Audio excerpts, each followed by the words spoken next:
Shakespeare's Sonnets by William Shakespeare. Sonnets 1 to 10. 1.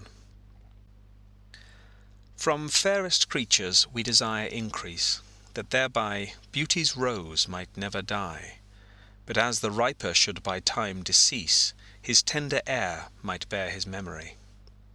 But thou, contracted to thine own bright eyes, feed'st thy light's flame with self-substantial fuel, making a famine where abundance lies, thyself thy foe, to thy sweet self too cruel.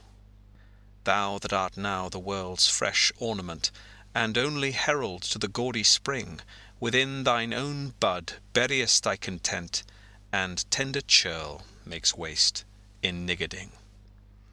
Pity the world, or else this glutton be, to eat the world's due by the grave and thee. 2. When 40 winters shall besiege thy brow, and dig deep trenches in thy beauty's field, thy youth's proud livery so gazed on now will be a tattered weed of small worth held. Then, being asked where all thy beauty lies, where all the treasure of thy lusty days, to say, within thine own deep sunken eyes, were an all-eating shame, and thriftless praise. How much more praise deserve thy beauty's use, if thou couldst answer, this fair child of mine shall sum my count, and make my old excuse, proving his beauty by succession thine. This were to be new made when thou art old, and see thy blood warm when thou feel'st it cold. 3.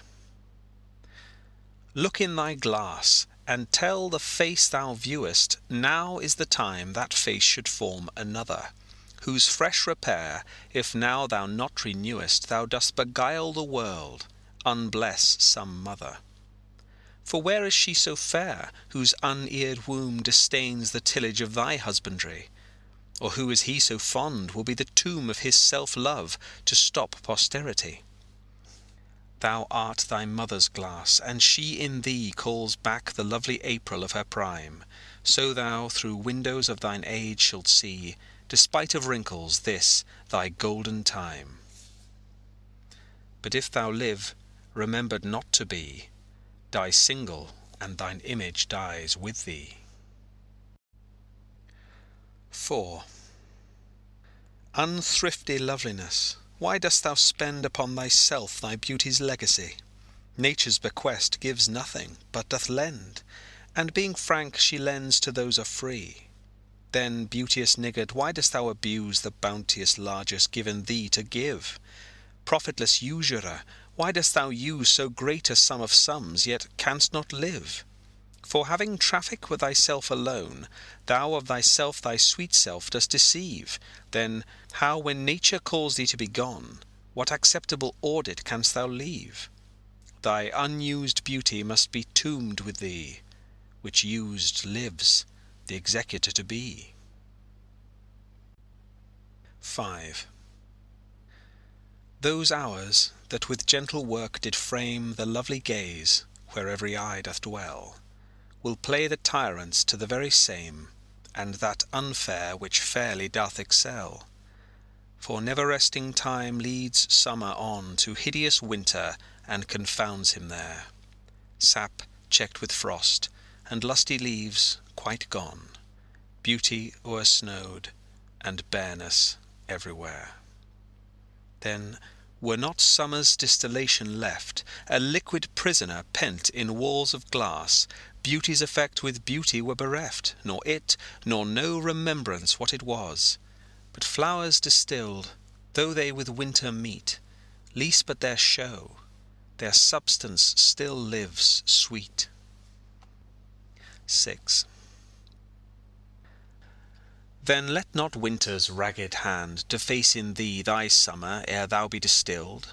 Make sweet some vial, treasure thou some place with beauty's treasure ere it be self-killed.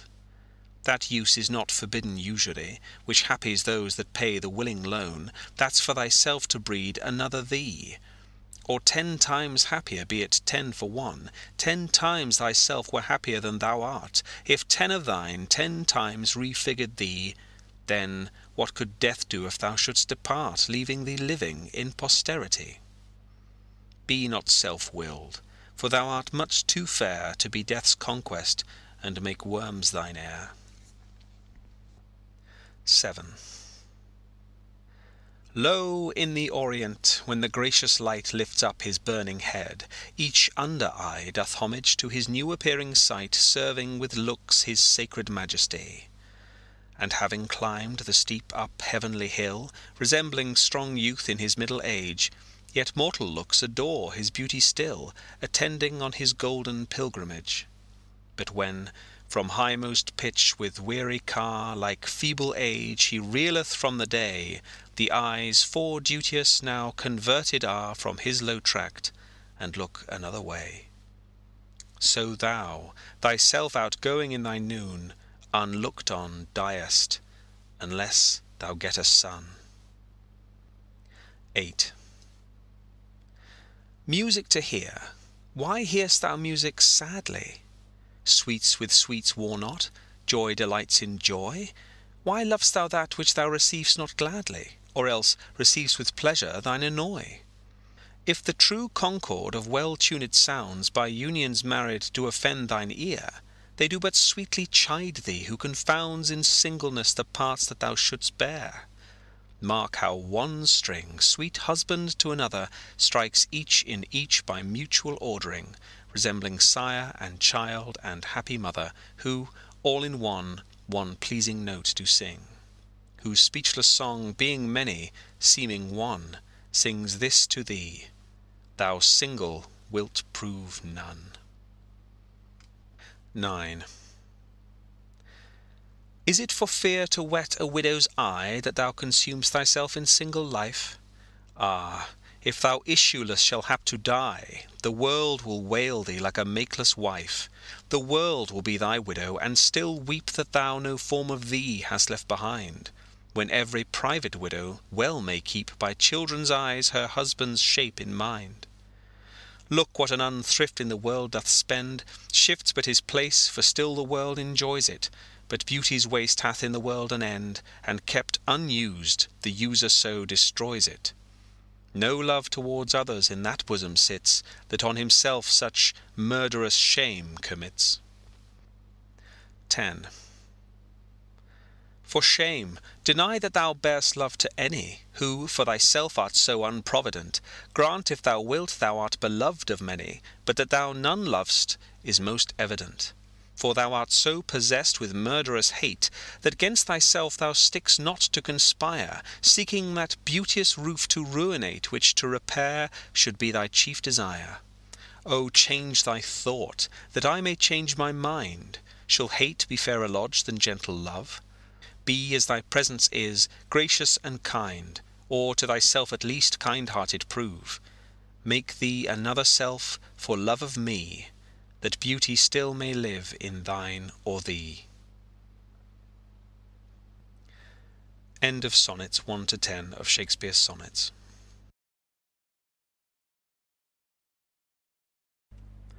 Shakespeare's Sonnets.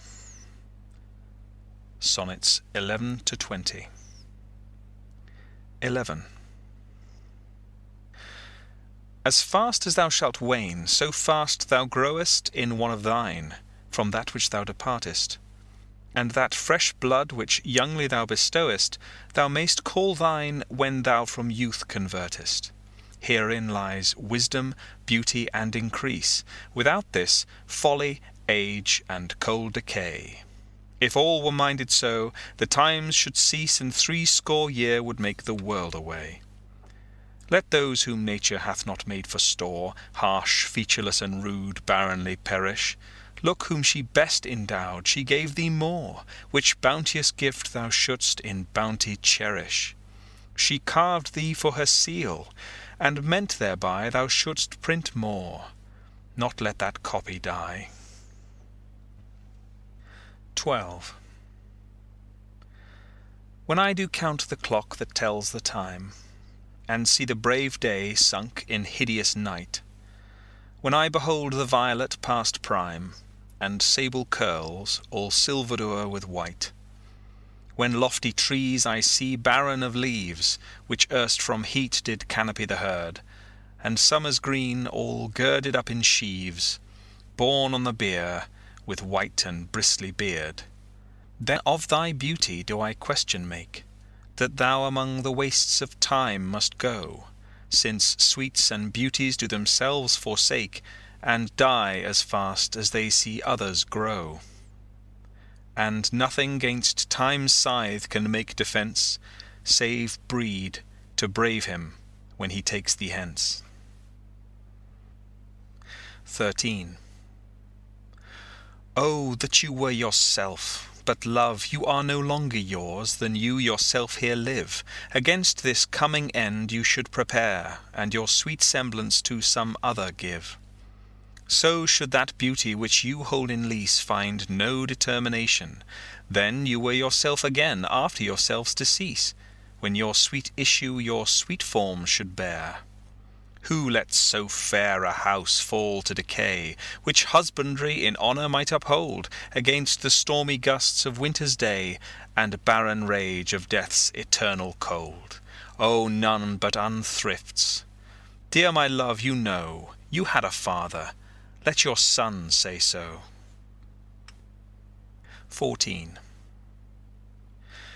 Not from the stars do I my judgment pluck, and yet methinks I have astronomy, but not to tell of good or evil luck, of plagues or dearths or seasons' quality. Nor can I fortune to brief minutes tell, pointing to each his thunder, rain, and wind, or say with princes if it shall go well, by oft predict that I in heaven find. But from thine eyes my knowledge I derive, and constant stars, in them I read such art as truth and beauty shall together strive, if from thyself to store thou wouldst convert. Or else of thee this I prognosticate, thy end is truth's and beauty's doom and date. 15. When I consider everything that grows holds in perfection but a little moment, that this huge stage presenteth naught but shows, whereon the stars in secret influence comment.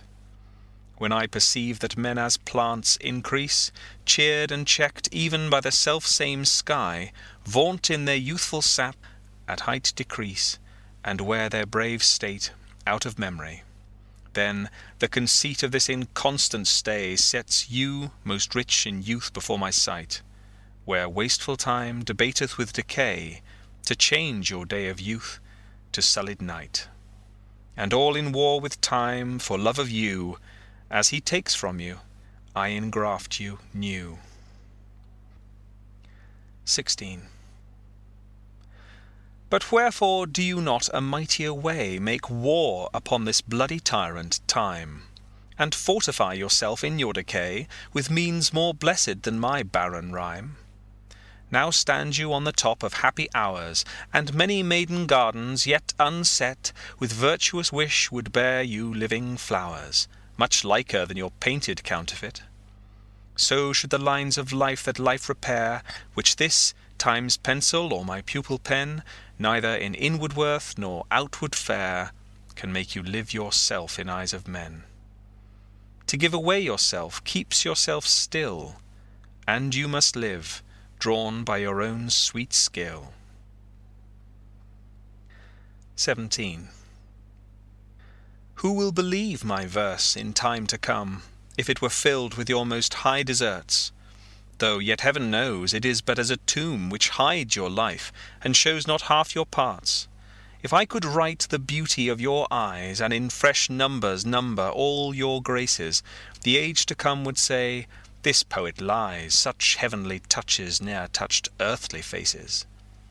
So should my papers, yellowed with their age, be scorned, like old men, of less truth than tongue, and your true rights be termed a poet's rage, and stretched metre of an antique song. But were some child of yours alive that time, you should live twice, in it and in my rhyme. 18. Shall I compare thee to a summer's day? Thou art more lovely, and more temperate. Rough winds do shake the darling buds of May, and summer's lease hath all too short a date. Sometime too hot the eye of heaven shines, and often is his gold complexion dimmed, and every fair from fair sometime declines, by chance or nature's changing course untrimmed. But thy eternal summer shall not fade, nor lose possession of that fair thou owest, nor shall death brag thou wanderest in his shade, when in eternal lines to time thou growest. So long as men can breathe, or eyes can see, so long lives this, and this gives life to thee. 19. Devouring time, blunt thou the lion's paws, and make the earth devour her own sweet brood.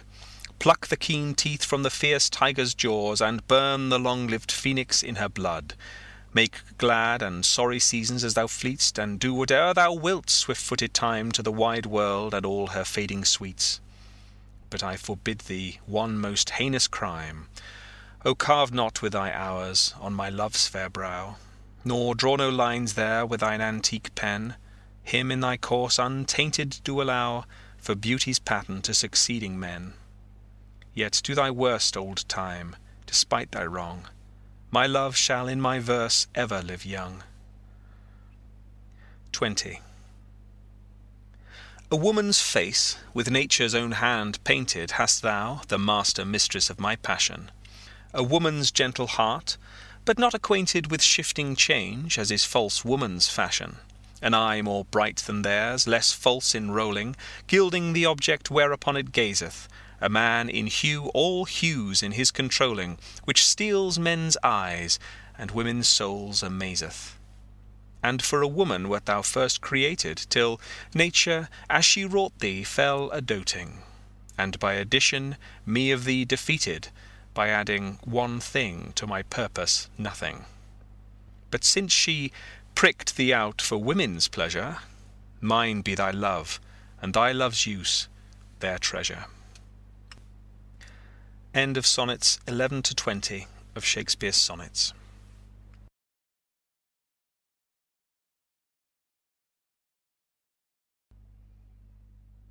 Shakespeare's Sonnets by William Shakespeare, Sonnets 21 to 30. 21. So it is not with me as with that muse, stirred by a painted beauty to his verse, who heaven itself for ornament doth use, and every fair with his fair doth rehearse, making a couplement of proud compare, with sun and moon, with earth and sea's rich gems, with April's first-born flowers, and all things rare that heaven's air in this huge rondure hems. O let me, true in love, but truly right, and then believe me, my love is as fair as any mother's child, though not so bright as those gold candles fixed in heaven's air. Let them say more that like of hearsay well, I will not praise that purpose not to sell. 22. My glass shall not persuade me I am old, so long as youth and thou are of one date. But when in thee time's furrows I behold, then look I death my days should expiate. For all that beauty that doth cover thee is but the seemly raiment of my heart, which in thy breast doth live as thine in me. How can I then be elder than thou art? O therefore, love, be of thyself so wary, as I, not for myself, but for thee will, bearing thy heart, which I will keep so chary, as tender nurse her babe from faring ill. Presume not on thy heart, when mine is slain. Thou gav'st me thine, not to give back again. 23. As an unperfect actor on the stage, who with his fear is put beside his part, or some fierce thing, replete with too much rage, whose strength's abundance weakens his own heart, so I, for fear of trust, forget to say the perfect ceremony of love's rite, and in mine own love's strength seem to decay, were charged with burthen of mine own love's might. O let my looks be then the eloquence and dumb presagers of my speaking breast, who plead for love, and look for recompense more than that tongue that more hath more expressed. O learn to read what silent love hath writ, To hear with eyes belongs to love's fine wit. 24. Mine eye hath played the painter, and hath stelled thy beauty's form in table of my heart. My body is the frame wherein 'tis held, and perspective it is best painter's art. For through the painter must you see his skill, to find where your true image pictured lies, which in my bosom's shop is hanging still, that hath his windows glazed with thine eyes. Now see what good turns eyes for eyes have done. Mine eyes have drawn thy shape, and thine for me are windows to my breast, where through the sun delights to peep, to gaze therein on thee. Yet eyes this cunning want to grace their art, they draw but what they see, know not the heart. 25. Let those who are in favour with their stars of public honour and proud titles boast, whilst I, whom fortune of such triumph bars, unlooked for joy in that I honour most. Great princes' favourites their fair leaves spread, but as the marigold at the sun's eye, and in themselves their pride lies buried, for at a frown they in their glory die. The painful warrior, famoused for fight after 1,000 victories once foiled, is from the book of honour razed quite, and all the rest forgot for which he toiled. Then happy I, that love and am beloved, where I may not remove, nor be removed. 26. Lord of my life, to whom in vassalage thy merit hath my duty strongly knit, to thee I send this written embassage, to witness duty, not to show my wit. Duty so great, which wit so poor as mine may make seem bare, in wanting words to show it, but that I hope some good conceit of thine, in thy soul's thought all naked will bestow it. Till whatsoever star that guides my moving points on me graciously with fair aspect, and puts apparel on my tattered loving, to show me worthy of thy sweet respect. Then may I dare to boast how I do love thee. Till then not show my head where thou mayst prove me. 27. Weary with toil I haste me to my bed, the dear repose for limbs with travel tired. But then begins a journey in my head, to work my mind where body's work's expired. For then my thoughts, from far where I abide, intend a zealous pilgrimage to thee, and keep my drooping eyelids open wide, looking on darkness which the blind do see. Save that my soul's imaginary sight presents thy shadow to my sightless view, which like a jewel hung in ghastly night makes black night beauteous, and her old face new. Lo, thus by day my limbs, by night my mind, for thee and for myself no quiet find. 28. How can I then return in happy plight, that am debarred the benefit of rest, when day's oppression is not eased by night, but day by night and night by day oppressed, and each, though enemies to either's reign, do in consent shake hands to torture me, the one by toil, the other to complain how far I toil, still farther off from thee? I tell the day to please him thou art bright, and dost him grace when clouds do blot the heaven. So flatter I the swart complexioned night, when sparkling stars twire not thou gilt'st thee even. But day doth daily draw my sorrows longer, and night doth nightly make grief's length seem stronger. 29. When in disgrace with fortune and men's eyes, I all alone beweep my outcast state, and trouble deaf heaven with my bootless cries, and look upon myself, and curse my fate, wishing me like to one more rich in hope, featured like him with friends possessed, desiring this man's art and that man's scope, with what I most enjoy, contented least. Yet in these thoughts myself almost despising, haply I think on thee, and then my state like to the lark at break of day arising from sullen earth sings hymns at heaven's gate. For thy sweet love remembered such wealth brings, that then I scorn to change my state with kings. 30. When to the sessions of sweet silent thought I summon up remembrance of things past, I sigh the lack of many a thing I sought, and with old woes new wail my dear time's waste. Then can I drown an eye, unused to flow, for precious friends hid in death's dateless night, and weep afresh love's long since cancelled woe, and moan the expense of many a vanished sight. Then can I grieve at grievances foregone, and heavily from woe to woe tell o'er the sad account of fore bemoaned moan, which I new pay as if not paid before. But if the while I think on thee, dear friend, all losses are restored and sorrows end. End of Sonnets 21 to 30 of Shakespeare's Sonnets.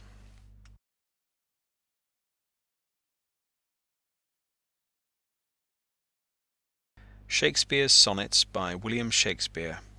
Sonnets 31 to 40. 31. Thy bosom is endeared with all hearts, which I, by lacking, have supposed dead, and there reigns love, and all love's loving parts, and all those friends, which I thought buried. How many a holy and obsequious tear hath dear religious love stolen from mine eye, as interest of the dead, which now appear but things removed that hidden in thee lie. Thou art the grave where buried love doth live, hung with the trophies of my lovers gone, who all their parts of me to thee did give. That due of many now is thine alone. Their images I loved, I view in thee, and thou, all they, hast all the all of me. 32. If thou survive my well-contented day, when that churl death my bones with dust shall cover, and shalt by fortune once more resurvey these poor rude lines of thy deceased lover, compare them with the bettering of the time, and though they be outstripped by every pen, reserve them for my love, not for their rhyme, exceeded by the height of happier men. Oh, then vouchsafe me but this loving thought: had my friend's muse grown with this growing age, a dearer birth than this his love had brought, to march in ranks of better equipage. But since he died, and poets better prove, theirs for their style I'll read, his for his love. 33. Full many a glorious morning have I seen flatter the mountain tops with sovereign eye, kissing with golden face the meadows green, gilding pale streams with heavenly alchemy. Anon permit the basest clouds to ride with ugly rack on his celestial face, and from the forlorn world his visage hide, stealing unseen to west with this disgrace. Even so my sun one early morn did shine, with all triumphant splendour on my brow, but out, alack, he was but 1 hour mine, the region cloud hath masked him from me now. Yet him for this my love no whit disdaineth, suns of the world may stain when heaven's sun staineth. 34. Why didst thou promise such a beauteous day, and make me travel forth without my cloak, to let base clouds o'ertake me in my way, hiding thy bravery in their rotten smoke? 'Tis not enough that through the cloud thou break, to dry the rain on my storm-beaten face, for no man well of such a salve can speak, that heals the wound and cures not the disgrace. Nor can thy shame give physic to my grief, though thou repent, yet I have still the loss. The offender's sorrow lends but weak relief to him that bears the strong offence's cross. Ah, but those tears are pearl which thy love sheds, and they are rich, and ransom all ill deeds. 35. No more be grieved at that which thou hast done. Roses have thorns, and silver fountains mud. Clouds and eclipses stain both moon and sun, and loathsome canker lives in sweetest bud. All men make faults, and even I in this, authorizing thy trespass with compare, myself corrupting, salving thy amiss, excusing thy sins more than thy sins are. For to thy sensual fault I bring incense. Thy adverse party is thy advocate, and 'gainst myself a lawful plea commence. Such civil war is in my love and hate, that I an accessory needs must be to that sweet thief which sourly robs from me. 36. Let me confess that we two must be twain, although our undivided loves are one. So shall those blots that do with me remain, without thy help, by me be borne alone. In our two loves there is but one respect, though in our lives a separate spite, which though it alter not love's sole effect, yet doth it steal sweet hours from love's delight. I may not evermore acknowledge thee, lest my bewailed guilt should do thee shame, nor thou with public kindness honour me, unless thou take that honour from thy name. But do not so. I love thee in such sort, as thou being mine, mine is thy good report. 37. As a decrepit father takes delight to see his active child do deeds of youth, so I, made lame by fortune's dearest spite, take all my comfort of thy worth and truth. For whether beauty, birth, or wealth, or wit, or any of these all, or more, entitled in thy parts do crowned sit, I make my love engrafted to this store. So then I am not lame, poor, nor despised, whilst that this shadow doth such substance give, that I in thy abundance am sufficed, and by a part of all thy glory live. Look what is best, that best I wish in thee. This wish I have, then 10 times happy me. 38. How can my muse want subject to invent, while thou dost breathe, that pour'st into my verse thine own sweet argument, too excellent for every vulgar paper to rehearse? O give thyself the thanks, if aught in me worthy perusal stand against thy sight. For who's so dumb that cannot write to thee, when thou thyself dost give invention light?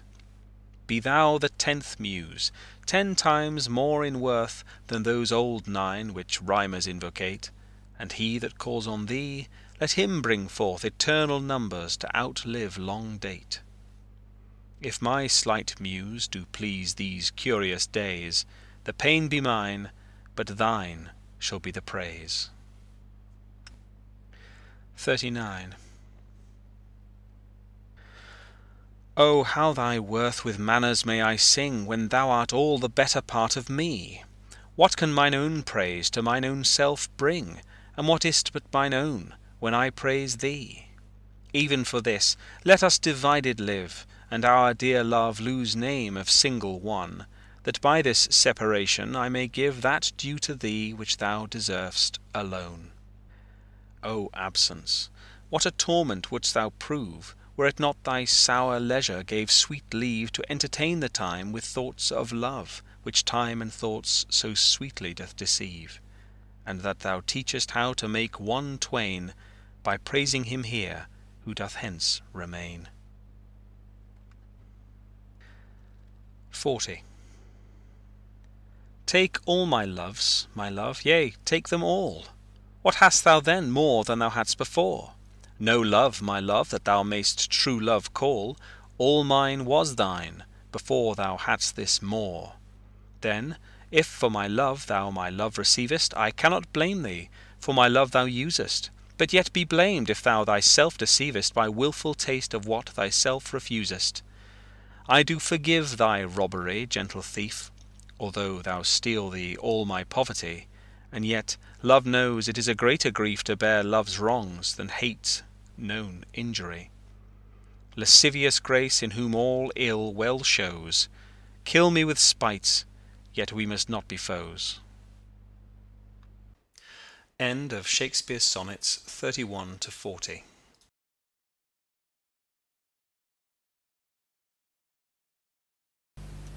Shakespeare's Sonnets by William Shakespeare, Sonnets 41 to 50. 41.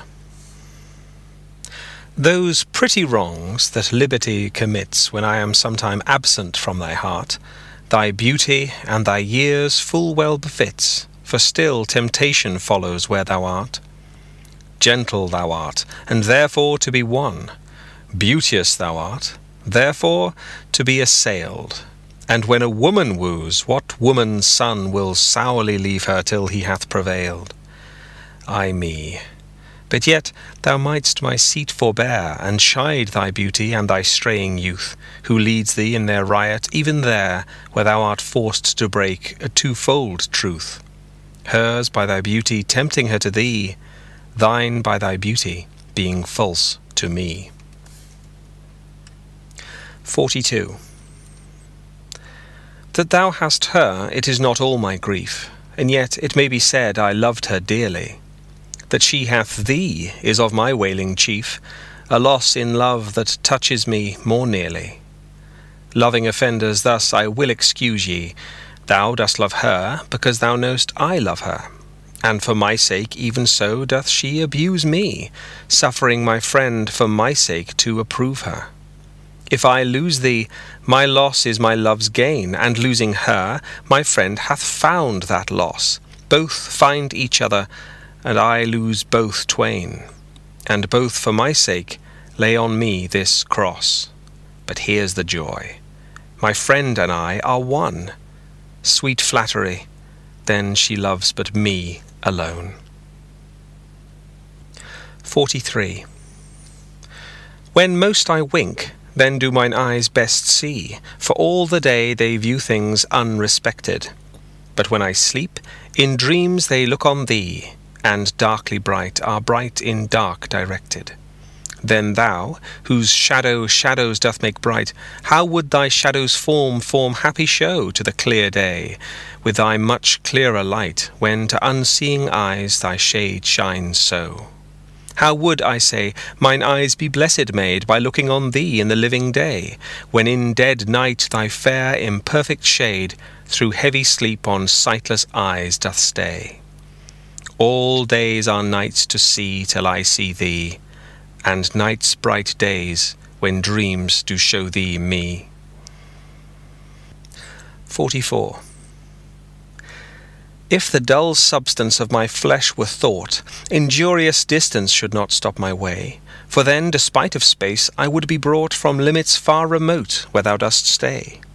No matter then, although my foot did stand upon the farthest earth removed from thee, for nimble thought can jump both sea and land as soon as think the place where he would be. But thought kills me that I am not thought, to leap large lengths of miles when thou art gone.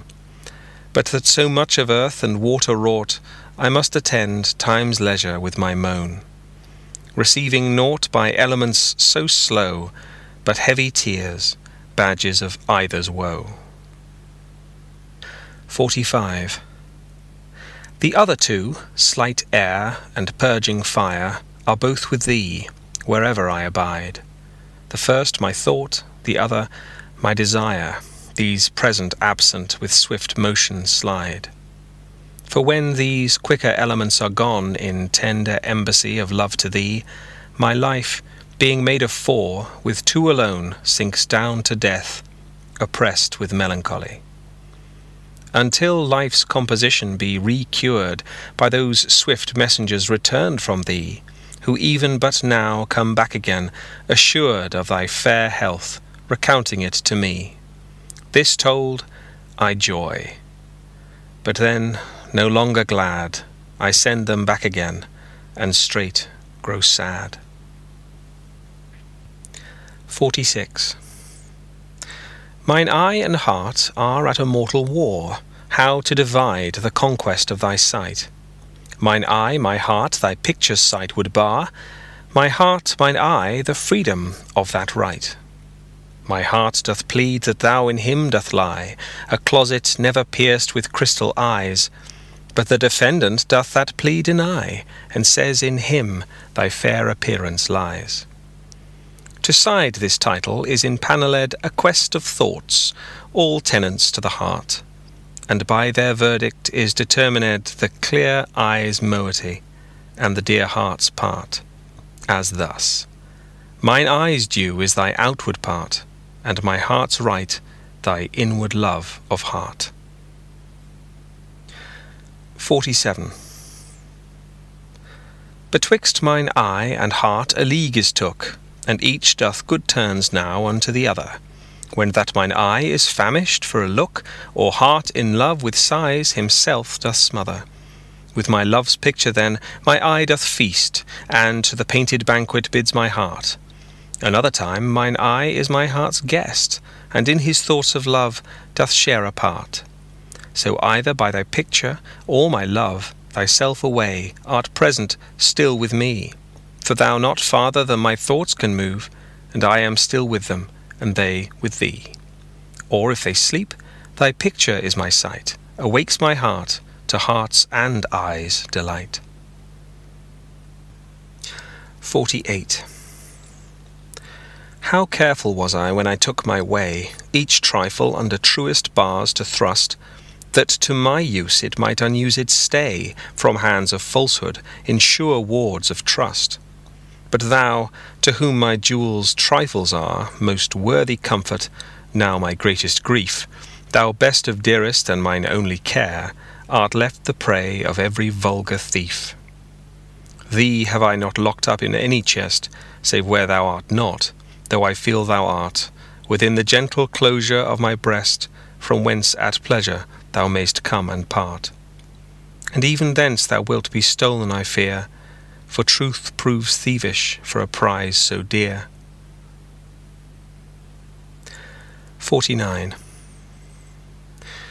Against that time, if ever that time come, when I shall see thee frown on my defects, when as thy love hath cast his utmost sum, called to that audit by advised respects, against that time when thou shalt strangely pass, and scarcely greet me with that sun thine eye, when love, converted from the thing it was, shall reasons find of settled gravity. Against that time do I ensconce me here, within the knowledge of mine own desert, and this my hand against myself uprear, to guard the lawful reasons on thy part. To leave poor me, thou hast the strength of laws, since why to love, I can allege no cause. 50.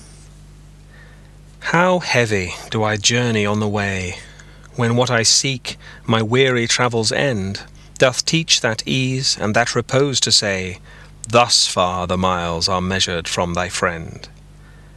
The beast that bears me, tired with my woe, plods dully on, to bear that weight in me, as if by some instinct the wretch did know his rider loved not speed, being made from thee. The bloody spur cannot provoke him on, that sometimes anger thrusts into his hide, which heavily he answers with a groan, more sharp to me than spurring to his side. For that same groan doth put this in my mind, my grief lies onward, and my joy behind. End of Sonnets 41 to 50 of Shakespeare's Sonnets. Shakespeare's Sonnets by William Shakespeare, Sonnets 51 to 60. 51. Thus can my love excuse the slow offence of my dull bearer, when from thee I speed. From whence thou art, why should I haste me thence? Till I return, of posting is no need. Oh, what excuse will my poor beast then find, when swift extremity can seem but slow? Then should I spur, though mounted on the wind, in winged speed no motion shall I know.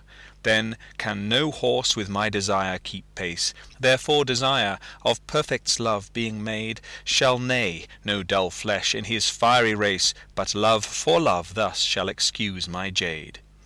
Since from thee going he went wilful slow, towards thee I'll run, and give him leave to go. 52.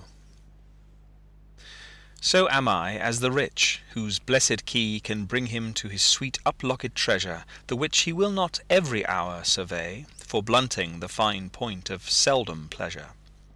Therefore are feasts so solemn and so rare, since seldom coming in that long year set, like stones of worth they thinly placed are, or captain jewels in the carcanet. So is the time that keeps you as my chest, or as the wardrobe which the robe doth hide, to make some special instant special blessed, by new unfolding his imprisoned pride. Blessed are those whose worthiness gives scope, being had to triumph, being lacked to hope. 53. What is your substance? Whereof are you made, that millions of strange shadows on you tend? Since every one hath every one shade, and you but one can every shadow lend. Describe Adonis, and the counterfeit is poorly imitated after you. On Helen's cheek all art of beauty set, and you in Grecian tires are painted new. Speak of the spring and foison of the year, the one doth shadow of your beauty show, the other as your bounty doth appear, and you in every blessed shape we know. In all external grace you have some part, but you like none, none you, for constant heart. 54. O how much more doth beauty beauteous seem, by that sweet ornament which truth doth give. The rose looks fair, but fairer we it deem, for that sweet odour which doth in it live. The canker blooms have full as deep a dye as the perfumed tincture of the roses, hang on such thorns, and play as wantonly when summer's breath their masked bud discloses. But for their virtue only is their show. They live unwooed, and unrespected fade, die to themselves. Sweet roses do not so. Of their sweet deaths are sweetest odours made. And so of you, beauteous and lovely youth, when that shall fade, by verse distills your truth. 55. Not marble, nor the gilded monuments of princes shall outlive this powerful rhyme, but you shall shine more bright in these contents than unswept stone besmeared with sluttish time. When wasteful war shall statues overturn, and broils root out the work of masonry, nor Mars his sword, nor war's quick fire shall burn the living record of your memory. 'Gainst death and all oblivious enmity shall you pace forth, your praise shall still find room, even in the eyes of all posterity that wear this world out to the ending doom. So till the judgment that yourself arise, you live in this, and dwell in lovers' eyes. 56. Sweet love, renew thy force. Be it not said thy edge should blunter be than appetite, which but to-day by feeding is allayed, to-morrow sharpened in his former might.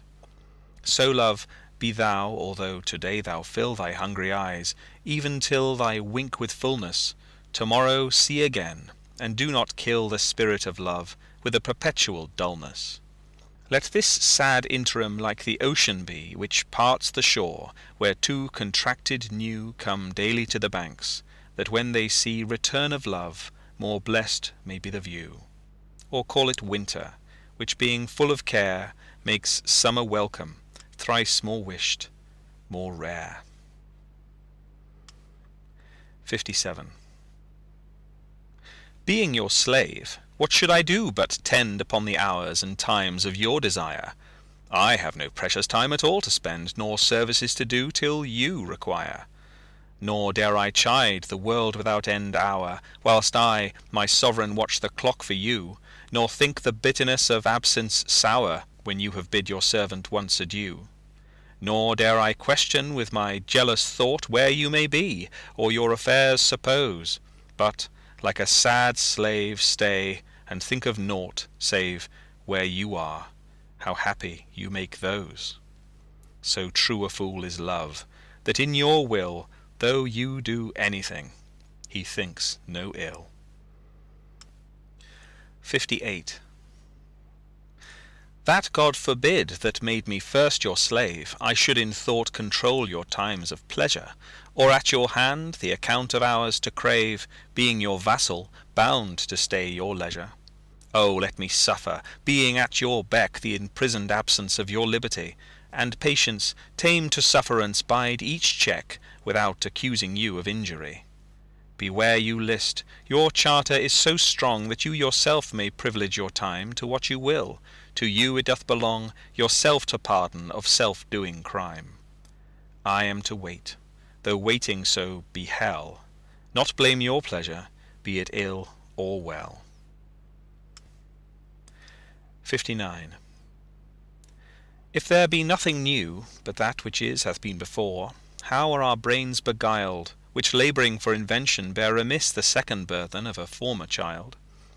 O that record could, with a backward look, even of 500 courses of the sun, show me your image in some antique book, since mind at first in character was done, that I might see what the old world could say to this composed wonder of your frame, where we are mended, or where better they, or whether revolution be the same. O sure I am the wits of former days to subjects worse have given admiring praise. 60. Like as the waves make towards the pebbled shore, so do our minutes hasten to their end, each changing place with that which goes before, in sequent toil all forwards do contend. Nativity, once in the main of light, crawls to maturity, wherewith, being crowned, crooked eclipses 'gainst his glory fight, and time that gave doth now his gift confound. Time doth transfix the flourish set on youth, and delves the parallels in beauty's brow, feeds on the rarities of nature's truth, and nothing stands but for his scythe to mow. And yet to times in hope my verse shall stand, praising thy worth despite his cruel hand. End of Sonnets 51 to 60 of Shakespeare's Sonnets.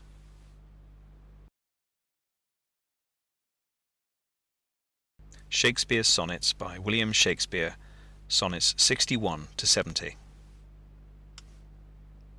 61. Is it thy will thy image should keep open my heavy eyelids to the weary night? Dost thou desire my slumbers should be broken, while shadows like to thee do mock my sight?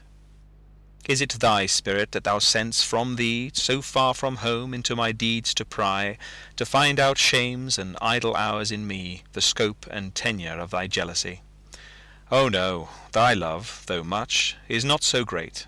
It is my love that keeps mine eye awake, mine own true love that doth my rest defeat, to play the watchman ever for thy sake. For thee watch I, whilst thou dost wake elsewhere, from me far off, with others all too near. 62. Sin of self-love possesseth all mine eye, and all my soul, and all my every part, and for this sin there is no remedy, it is so grounded inward in my heart. Methinks no face so gracious is as mine, no shape so true, no truth of such account, and for myself mine own worth so define, as I all other in all worths surmount. But when my glass shows me myself indeed, beated and chopped with tanned antiquity, mine own self-love quite contrary I read, self so self-loving were iniquity. 'Tis thee, myself, that for myself I praise, painting my age with beauty of thy days. 63. Against my love shall I be as I am now, with time's injurious hand crushed and o'erworn, when hours have drained his blood and filled his brow with lines and wrinkles, when his youthful morn hath travelled on to age's steepy night, and all those beauties whereof now he's king are vanishing, or vanished out of sight, stealing away the treasure of his spring. For such a time do I now fortify against confounding age's cruel knife, that he shall never cut from memory my sweet love's beauty, though my lover's life. His beauty shall in these black lines be seen, and they shall live, and he in them still green. 64.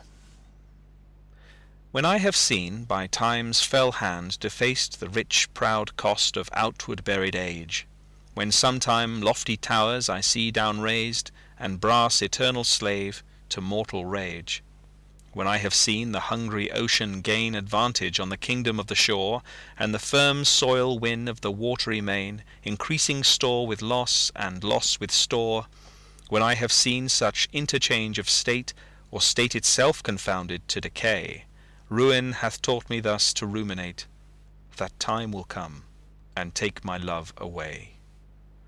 This thought is as a death which cannot choose but weep to have that which it fears to lose. 65. Since brass, nor stone, nor earth, nor boundless sea, but sad mortality o'ersways their power, how with this rage shall beauty hold a plea, whose action is no stronger than a flower?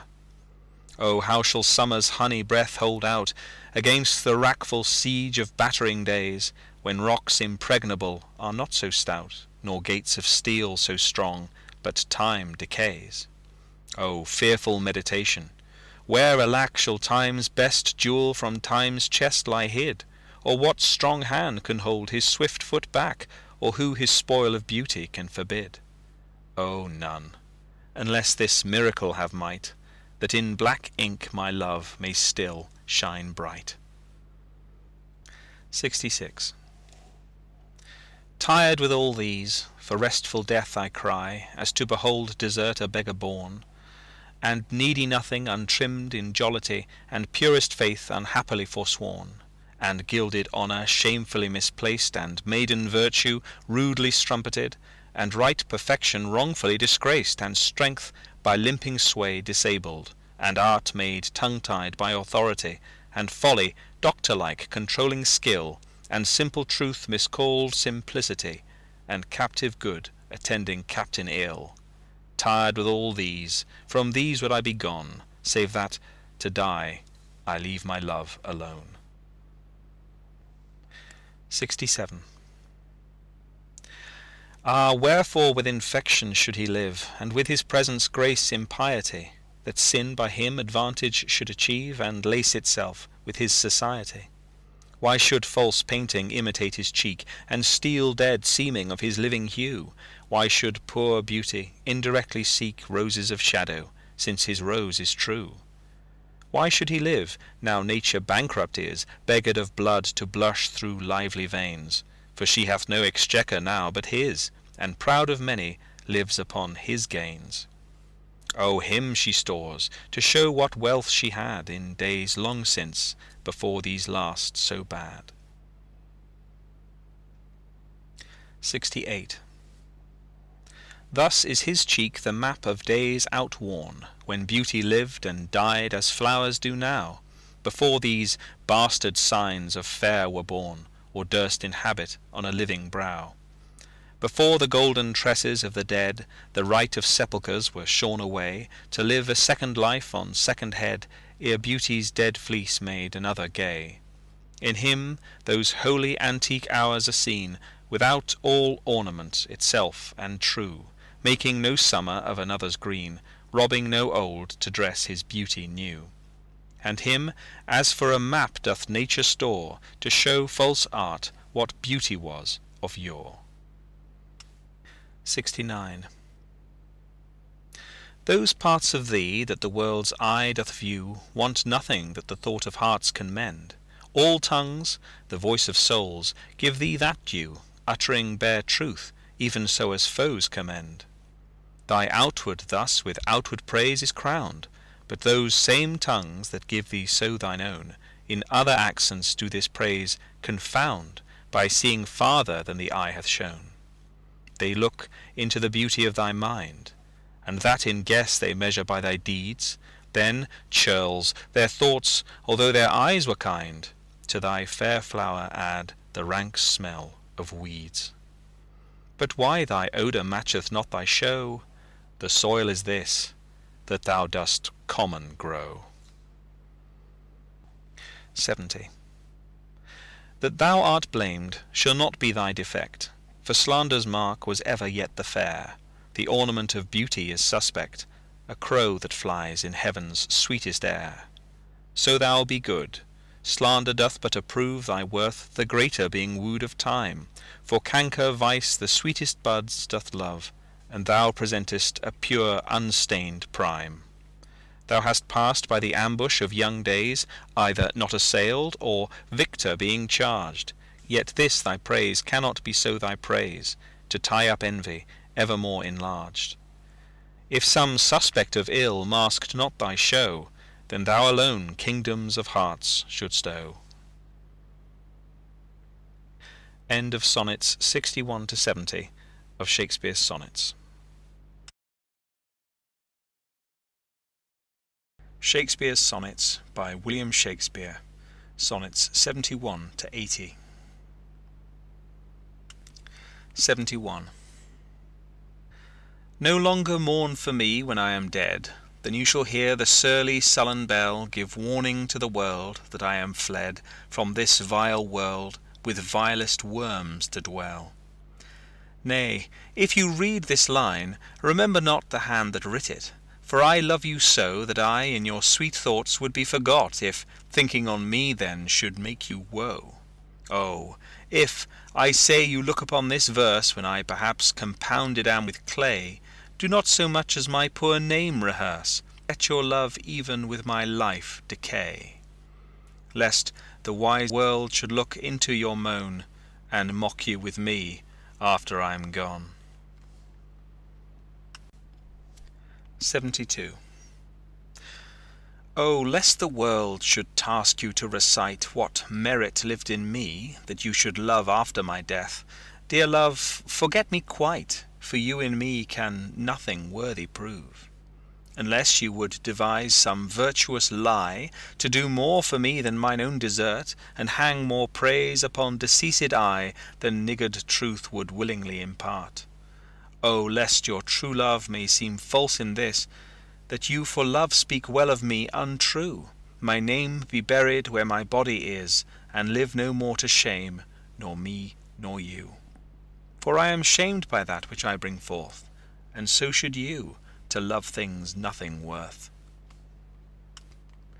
73. That time of year thou mayst in me behold, when yellow leaves, or none, or few, do hang upon those boughs which shake against the cold, bare ruined choirs, where late the sweet birds sang. In me thou seest the twilight of such day as after sunset fadeth in the west, which by and by black night doth take away, death's second self, that seals up all in rest. In me thou seest the glowing of such fire, that on the ashes of his youth doth lie, as the deathbed, whereon it must expire, consumed with that which it was nourished by. This thou perceivest, which makes thy love more strong, to love that well, which thou must leave ere long. 74. But be contented, when that fell arrest without all bail shall carry me away, my life hath in this line some interest, which for memorial still with thee shall stay. When thou reviewest this, thou dost review the very part was consecrate to thee. The earth can have but earth, which is its due, my spirit is thine, the better part of me. So then thou hast but lost the dregs of life, the prey of worms, my body being dead, the coward conquest of a wretch's knife, too base of thee to be remembered. The worth of that is that which it contains, and that is this, and this with thee remains. 75. So are you to my thoughts, as food to life. or as sweet seasoned showers are to the ground. And for the peace of you I hold such strife as 'twixt a miser and his wealth is found. Now proud as an enjoyer, and anon doubting the filching age will steal his treasure, now counting best to be with you alone, then bettered that the world may see my pleasure. Sometime all full with feasting on your sight, and by clean starved for a look, possessing or pursuing no delight, save what is had or must from you be took. Thus do I pine and surfeit day by day, or gluttoning on all, or all away. 76. Why is my verse so barren of new pride, so far from variation or quick change? Why with the time do I not glance aside to new found methods, or to compounds strange? Why write I still all one, ever the same, and keep invention in a noted weed, that every word doth always tell my name, showing their birth and where they did proceed? Oh, no, sweet love, I always write of you, and you and love are still my argument. So all my best is dressing old words new, spending again what is already spent. For as the sun is daily new and old, so is my love still telling what is told. 77. Thy glass will show thee how thy beauties wear, thy dial how thy precious minutes waste. These vacant leaves thy mind's imprint will bear, and of this book this learning mayst thou taste. The wrinkles which thy glass will truly show of mouthed graves will give thee memory.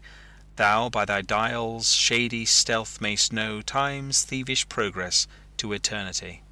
Look, what thy memory cannot contain, commit to these waste blanks, and thou shalt find those children nursed, delivered from thy brain, to take a new acquaintance of thy mind.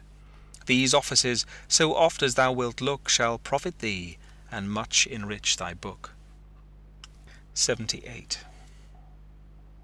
So oft have I invoked thee for my muse, and found such fair assistance in my verse, as every alien pen hath got my use, and under thee their posy disperse.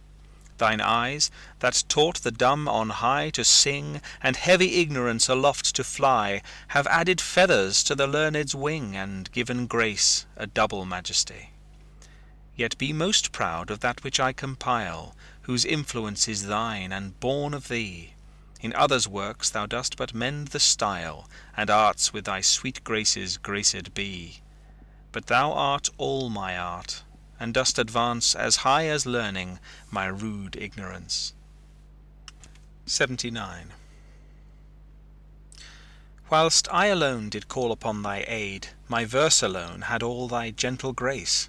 But now my gracious numbers are decayed, and my sick muse doth give another place. I grant, sweet love, thy lovely argument deserves the travail of a worthier pen. Yet what of thee thy poet doth invent, he robs thee of, and pays it thee again. He lends thee virtue, and he stole that word from thy behaviour. Beauty doth he give, and found it in thy cheek. He can afford no praise to thee, but what in thee doth live. Then thank him not for that which he doth say, since what he owes thee, thou thyself dost pay.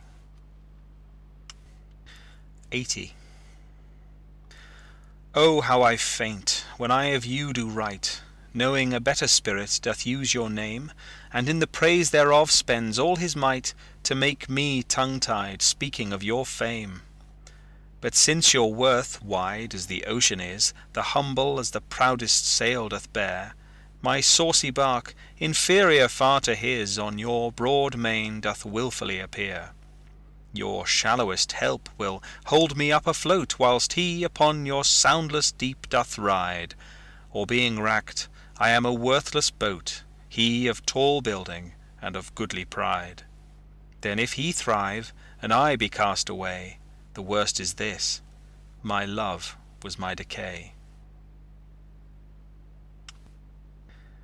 End of Sonnets 71 to 80 of Shakespeare's Sonnets.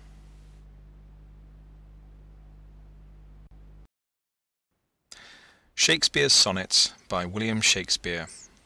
Sonnets 81 to 90. 81. Or I shall live your epitaph to make, or you survive, when I in earth am rotten. From hence your memory death cannot take, although in me each part will be forgotten. Your name from hence immortal life shall have, though I, once gone, to all the world must die. The earth can yield me but a common grave, when you entombed in men's eyes shall lie. Your monument shall be my gentle verse, which eyes not yet created shall o'erread, and tongues to be your being shall rehearse, when all the breathers of this world are dead. You still shall live, such virtue hath my pen, where breath most breathes, even in the mouths of men. 82. I grant thou wert not married to my muse, and therefore mayst without attaint o'erlook the dedicated words which writers use of their fair subject, blessing every book. Thou art as fair in knowledge as in hue, finding thy worth a limit past my praise, and therefore art enforced to seek anew some fresher stamp of the time-bettering days. And do so, love, yet when they have devised what strained touches rhetoric can lend, thou, truly fair, wert truly sympathized in true, plain words by thy true-telling friend. And their gross painting might be better used where cheeks need blood. In thee it is abused. 83. I never saw that you did painting need, and therefore to your fair no painting set. I found, or thought I found, you did exceed that barren tender of a poet's debt. And therefore have I slept in your report, that you yourself, being extant, might well show how far a modern quill doth come too short, speaking of worth, what worth in you doth grow. This silence for my sin you did impute, which shall be most my glory, being dumb. For I impair not beauty, being mute, when others would give life, and bring a tomb. There lives more life in one of your fair eyes, than both your poets can in praise devise. 84. Who is it that says most, which can say more, than this rich praise, that you alone are you? In whose confine immured is the store, which should example where your equal grew? Lean penury within that pen doth dwell, that to his subject lends not some small glory, but he that writes of you, if he can tell that you are you, so dignifies his story. Let him but copy what in you is writ, not making worse what nature made so clear, and such a counterpart shall fame his wit, making his style admired everywhere.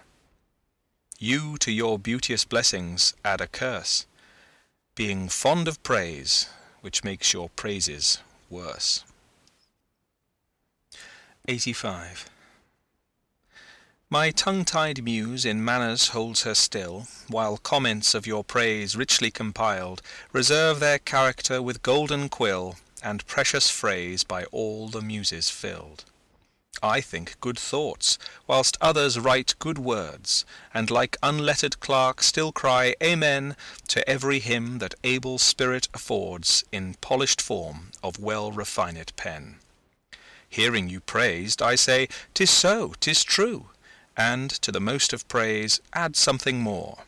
But that is in my thought, whose love to you, though words come hindmost, holds his rank before. Then others for the breath of words respect, me for my dumb thoughts speaking in effect. 86. Was it the proud full sail of his great verse, bound for the prize of all too precious you, that did my ripe thoughts in my brain inhearse, making their tomb the womb wherein they grew? Was it his spirit, by spirits taught to write above a mortal pitch, that struck me dead? No, neither he, nor his compeers by night giving him aid, my verse astonished. He, nor that affable familiar ghost which nightly gulls him with intelligence, as victors of my silence cannot boast. I was not sick of any fear from thence.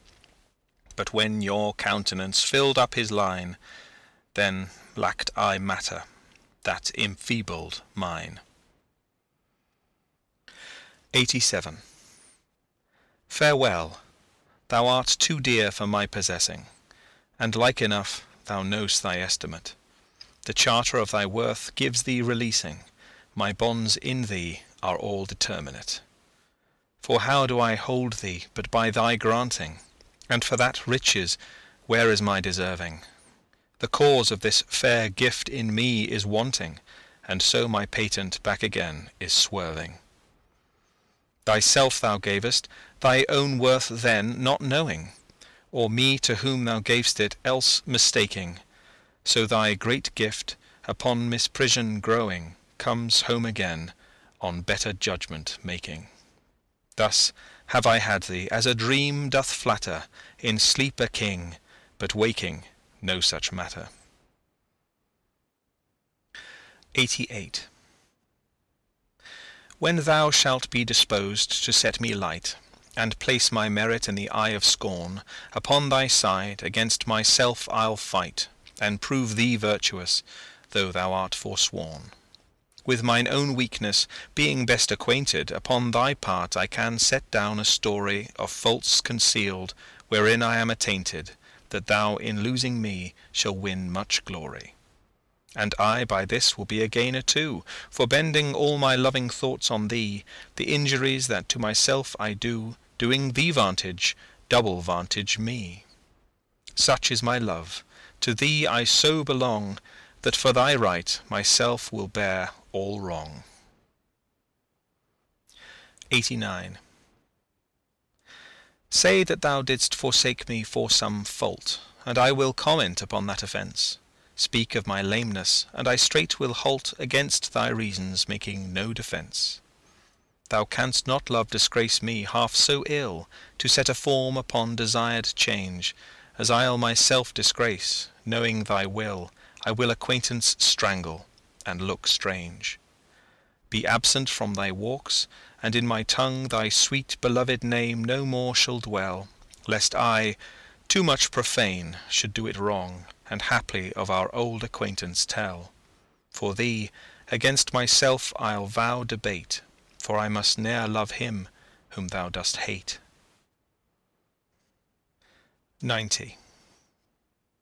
Then hate me when thou wilt, if ever, now, while the world is bent my deeds to cross. Join with the spite of fortune, make me bow, and do not drop in for an after-loss.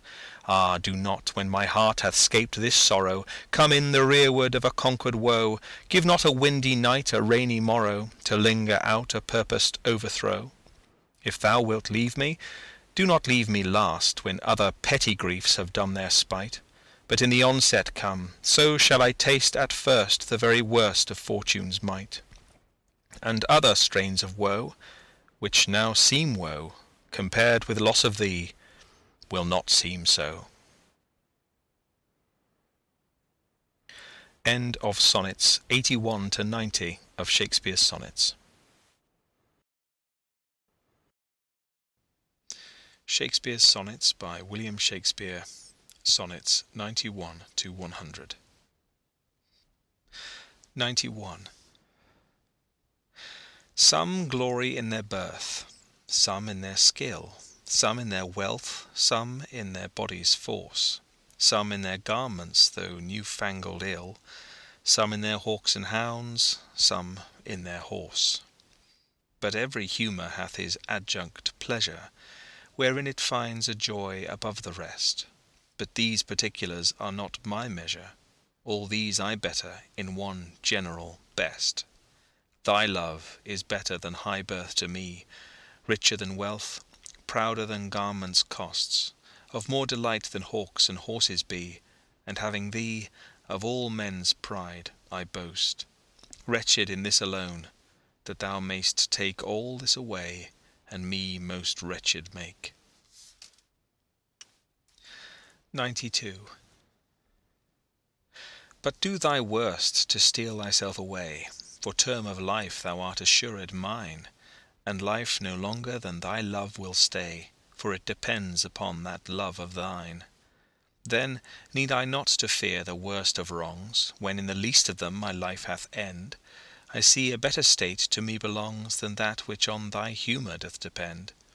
Thou canst not vex me with inconstant mind, since that my life on thy revolt doth lie. Oh, what a happy title do I find, happy to have thy love, happy to die. But what's so blessed fair that fears no blot? Thou mayst be false, and yet I know it not. 93. So shall I live, supposing thou art true, like a deceived husband. So love's face may still seem love to me, though altered new, thy looks with me, thy heart in other place. For there can live no hatred in thine eye, therefore in that I cannot know thy change. In many's looks the false heart's history is writ in moods and frowns and wrinkles strange. But heaven in thy creation did decree that in thy face sweet love should ever dwell. Whate'er thy thoughts or thy heart's workings be, thy looks should nothing thence but sweetness tell. How like Eve's apple doth thy beauty grow, if thy sweet virtue answer not thy show. 94. They that have power to hurt, and will do none, that do not do the thing they most do show, who, moving others, are themselves as stone, unmoved, cold, and to temptation slow. They rightly do inherit heaven's graces, and husband nature's riches from expense. They are the lords and owners of their faces, others but stewards of their excellence. The summer's flower is to the summer sweet, though to itself it only live and die. But if that flower with base infection meet, the basest weed outbraves his dignity. For sweetest things turn sourest by their deeds. Lilies that fester smell far worse than weeds. 95. How sweet and lovely dost thou make the shame, which, like a canker in the fragrant rose, doth spot the beauty of thy budding name. Oh, in what sweets dost thou thy sins enclose! That tongue that tells the story of thy days, making lascivious comments on thy sport, cannot dispraise, but in a kind of praise, naming thy name, blesses an ill report. Oh, what a mansion have those vices got, which for their habitation chose out thee, where beauty's veil doth cover every blot, and all things turn to fair that eyes can see. Take heed, dear heart, of this large privilege. The hardest knife, ill used, doth lose his edge. 96. Some say thy fault is youth, some wantonness. Some say thy grace is youth and gentle sport. Both grace and faults are loved of more and less. Thou makest faults graces that to thee resort. As on the finger of a throned queen the basest jewel will be well esteemed, so are those errors that in thee are seen, to truths translated, and for true things deemed. How many lambs might the stern wolf betray, if like a lamb he could his looks translate? How many gazers mightst thou lead away, if thou wouldst use the strength of all thy state? But do not so. I love thee in such sort as, thou being mine, mine is thy good report. 97. How like a winter hath my absence been from thee, the pleasure of the fleeting year! What freezings have I felt, what dark days seen, what old December's bareness everywhere! And yet this time removed was summer's time, the teeming autumn, big with rich increase, bearing the wanton burden of the prime, like widowed wombs after their lord's decease. Yet this abundant issue seemed to me but hope of orphans and unfathered fruit, for summer and his pleasures wait on thee, and thou away, the very birds are mute. Or if they sing, 'tis with so dull a cheer, that leaves look pale, dreading the winter's near. 98. From you have I been absent in the spring, when proud-pied April, dressed in all his trim, hath put a spirit of youth in every thing, that heavy Saturn laughed and leaped with him. Yet nor the lays of birds, nor the sweet smell of different flowers in odour and in hue, could make me any summer's story tell, or from their proud lap pluck them where they grew. Nor did I wonder at the lilies white, nor praise the deep vermilion in the rose. They were but sweet, but figures of delight, drawn after you, you pattern of all those. Yet seemed it winter still, and you away, as with your shadow I with these did play. 99. The forward violet thus did I chide. Sweet thief, whence didst thou steal thy sweet that smells, if not from my love's breath? The purple pride which on thy soft cheek for complexion dwells, in my love's veins thou hast too grossly dyed. The lily I condemned for thy hand, and buds of marjoram had stolen thy hair. The roses fearfully on thorns did stand, one blushing shame, another white despair. A third, nor red nor white, had stolen of both, and to his robbery had annexed thy breath. But for his theft in pride of all his growth, a vengeful canker ate him up to death. More flowers I noted, yet I none could see but sweet or colour it had stolen from thee. 100. Where art thou, Muse, that thou forgett'st so long to speak of that which gives thee all thy might? Spend'st thou thy fury on some worthless song, darkening thy power to lend base subjects light? Return, forgetful Muse, and straight redeem in gentle numbers time so idly spent. Sing to the ear that doth thy lays esteem, and gives thy pen both skill and argument. Rise, resty Muse, my love's sweet face survey, if time have any wrinkle graven there, if any be a satire to decay, and make time's spoils despised everywhere. Give my love fame faster than time wastes life, so thou prevent'st his scythe and crooked knife. End of Sonnets 91 to 100 of Shakespeare's Sonnets. Shakespeare's Sonnets by William Shakespeare, Sonnets 101 to 110. 101. O truant Muse, what shall be thy amends for thy neglect of truth in beauty dyed? Both truth and beauty on my love depends, so dost thou too, and therein dignified. Make answer, Muse, wilt thou not haply say, truth needs no colour with his colour fixed, beauty no pencil, beauty's truth to lay, but best is best, if never intermixed. Because he needs no praise, wilt thou be dumb? Excuse not silence so, for it lies in thee to make him much outlive a gilded tomb, and to be praised of ages yet to be. Then do thy office, Muse, I teach thee how to make him seem long hence, as he shows now. 102. My love is strengthened, though more weak in seeming. I love not less, though less the show appear. That love is merchandised, whose rich esteeming the owner's tongue doth publish everywhere.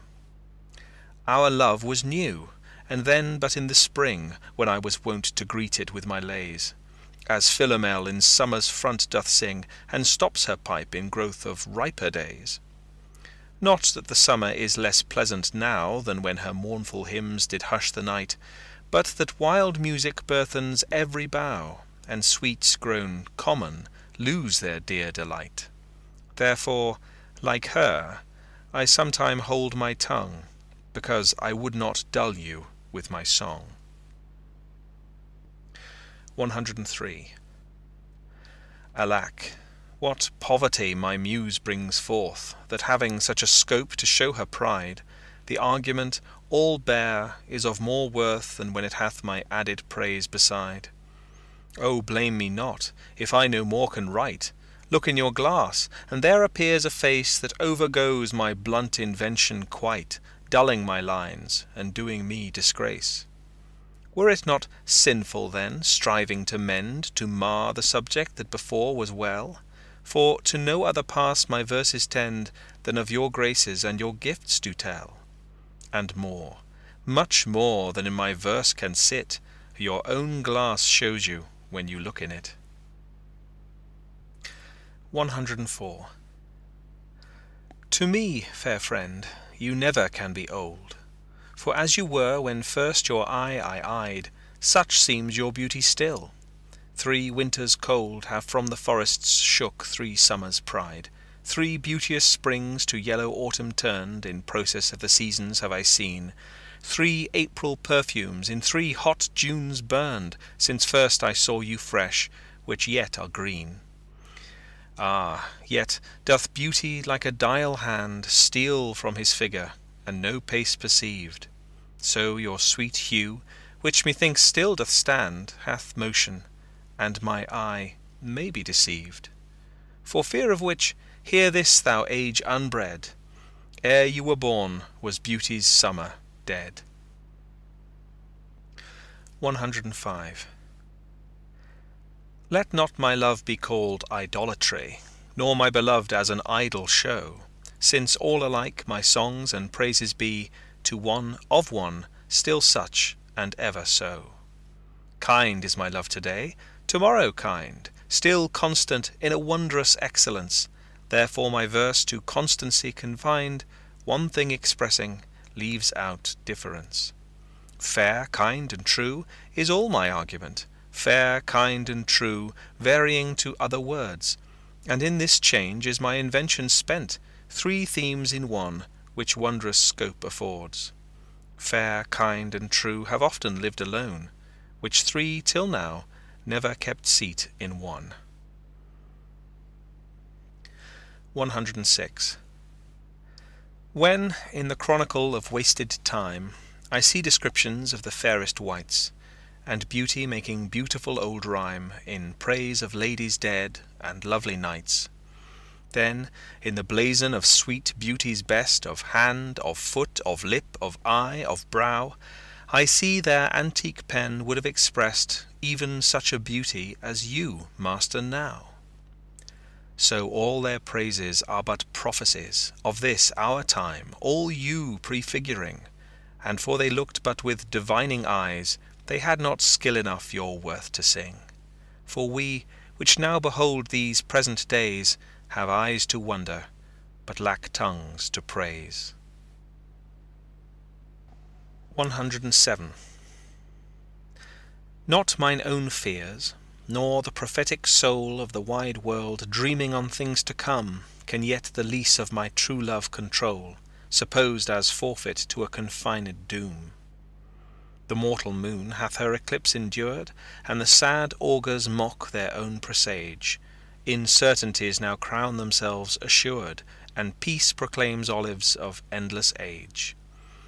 Now with the drops of this most balmy time, my love looks fresh, and death to me subscribes, since, spite of him, I'll live in this poor rhyme, while he insults o'er dull and speechless tribes. And thou in this shalt find thy monument, when tyrants' crests and tombs of brass are spent. 108. What's in the brain that ink may character, which hath not figured to thee my true spirit? What's new to speak? What now to register that may express my love, or thy dear merit? Nothing, sweet boy, but yet, like prayers divine, I must each day say o'er the very same, counting no old thing old, thou mine, I thine, even as when first I hallowed thy fair name. So that eternal love in love's fresh case weighs not the dust and injury of age, nor gives to necessary wrinkles place, but makes antiquity for aye his page.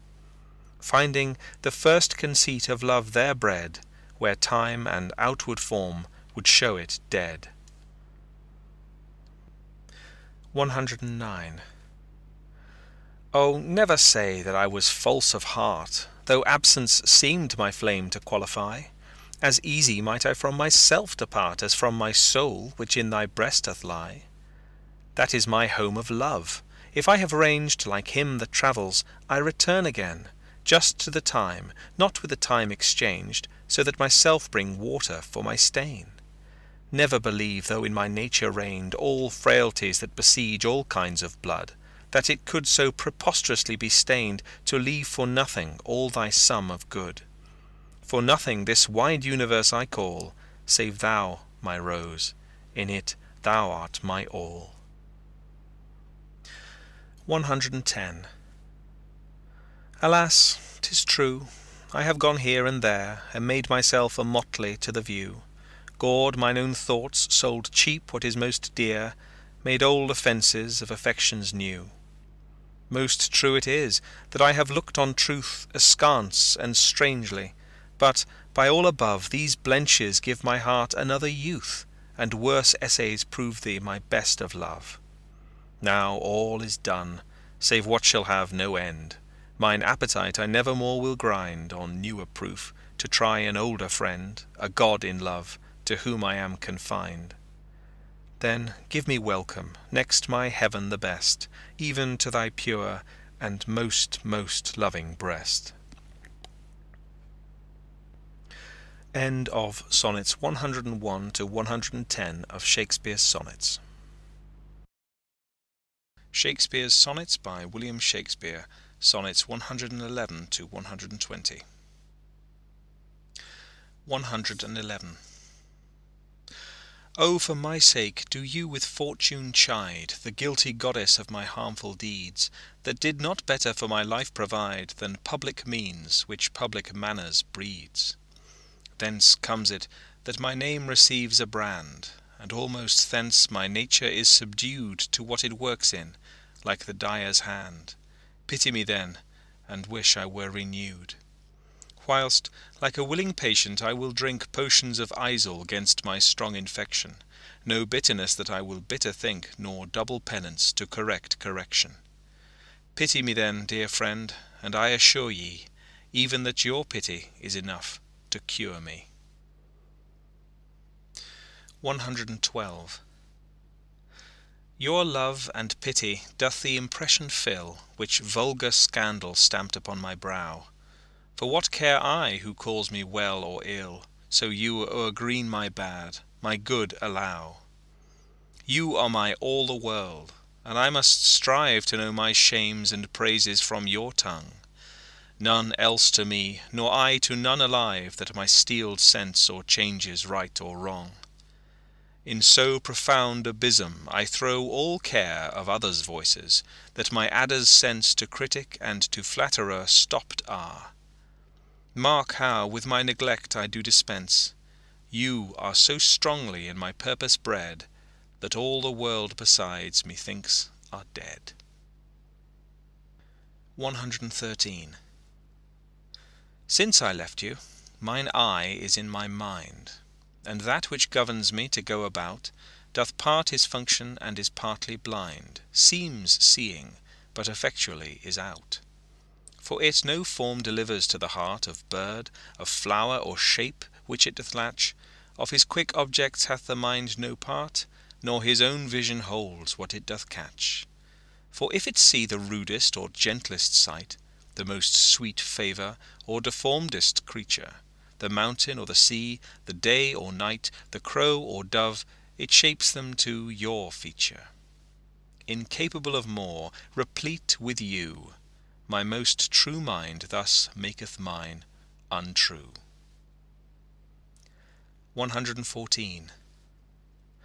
Or whether doth my mind, being crowned with you, drink up the monarch's plague, this flattery, Or whether shall I say mine eye saith true, and that your love taught it this alchemy, to make of monsters and things indigest such cherubins as your sweet self resemble, creating every bad a perfect best, as fast as objects to his beams assemble? Oh, 'tis the first, 'tis flattery in my seeing, and my great mind most kingly drinks it up. Mine eye well knows what with his gust is greeing, and to his palate doth prepare the cup. If it be poisoned, 'tis the lesser sin that mine eye loves it, and doth first begin. 115. Those lines that I before have writ do lie, even those that said I could not love you dearer. Yet then my judgment knew no reason why my most full flame should afterwards burn clearer. But reckoning time, whose millioned accidents creep in twixt vows and change decrees of kings, tan sacred beauty, blunt the sharpest intents, divert strong minds to the course of altering things. Alas, why fearing of time's tyranny might I not then say, now I love you best, when I was certain o'er uncertainty, crowning the present, doubting of the rest? Love is a babe. Then might I not say so, to give full growth to that which still doth grow? 116. Let me not to the marriage of true minds admit impediments. Love is not love which alters when it alteration finds, or bends with the remover to remove. Oh no, it is an ever fixed mark, that looks on tempests and is never shaken. It is the star to every wandering bark, whose worth's unknown, although his height be taken. Love's not time's fool, though rosy lips and cheeks within his bending sickle's compass come. Love alters not with his brief hours and weeks, but bears it out even to the edge of doom. If this be error, and upon me proved, I never writ, nor no man ever loved. 117. Accuse me thus, that I have scanted all, wherein I should your great deserts repay, forgot upon your dearest love to call, whereto all bonds do tie me day by day. That I have frequent been with unknown minds, and given to time your own dear purchased right, that I have hoisted sail to all the winds which should transport me farthest from your sight. Book both my wilfulness and errors down, and on just proof surmise, accumulate, bring me within the level of your frown, but shoot not at me in your wakened hate, since my appeal says I did strive to prove the constancy and virtue of your love. 118. Like as, to make our appetite more keen, with eager compounds we our palate urge, as, to prevent our maladies unseen, we sicken to shun sickness when we purge. Even so, being full of your ne'er cloying sweetness, to bitter sources did I frame my feeding, and, sick of welfare, found a kind of meetness to be diseased, ere that there was true needing. Thus policy in love, to anticipate the ills that were not, grew to faults assured, and brought to medicine a healthful state which, rank of goodness, would by ill be cured. But thence I learn, and find the lesson true, drugs poison him that so fell sick of you. 119. What potions have I drunk of sirens' tears, distilled from lembecs foul as hell within, applying fears to hopes and hopes to fears, still losing when I saw myself to win? What wretched errors hath my heart committed, whilst it hath thought itself so blessed never? How have mine eyes out of their spheres been fitted in the distraction of this madding fever? O benefit of ill! Now I find true that better is, by evil still made better, and ruined love, when it is built anew, grows fairer than at first, more strong, far greater. So I return rebuked to my content, and gain by ill thrice more than I have spent. 120. That you were once unkind befriends me now, and for that sorrow which I then did feel, needs must I under my transgression bow, unless my nerves were brass or hammered steel. For if you were by my unkindness shaken, as I by yours, you've passed a hell of time, and I, a tyrant, have no leisure taken to weigh how once I suffered in your crime. Oh, that our night of woe might have remembered my deepest sense, how hard true sorrow hits, and soon to you, as you to me, then tendered the humble salve which wounded bosom fits. But that your trespass now becomes a fee, mine ransom yours, and yours must ransom me. End of Sonnets 111 to 120 of Shakespeare's Sonnets. Shakespeare's Sonnets by William Shakespeare, Sonnets 121 to 130. 121. 'Tis better to be vile than vile esteemed, when not to be receives reproach of being, and the just pleasure lost, which is so deemed not by our feeling, but by others' seeing. For why should others' false adulterate eyes give salutation to my sportive blood, or on my frailties why are frailer spies, which in their wills count bad what I think good? No, I am that I am, and they that level at my abuses reckon up their own. I may be straight, though they themselves be bevel, by their rank thoughts my deeds must not be shown. Unless this general evil they maintain, all men are bad, and in their badness reign. 122.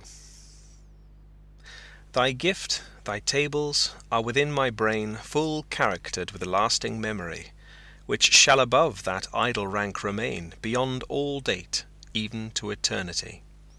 Or, at the least, so long as brain and heart have faculty by nature to subsist, till each to raised oblivion yield his part, of thee thy record never can be missed. That poor retention could not so much hold, nor need I tallies thy dear love to score.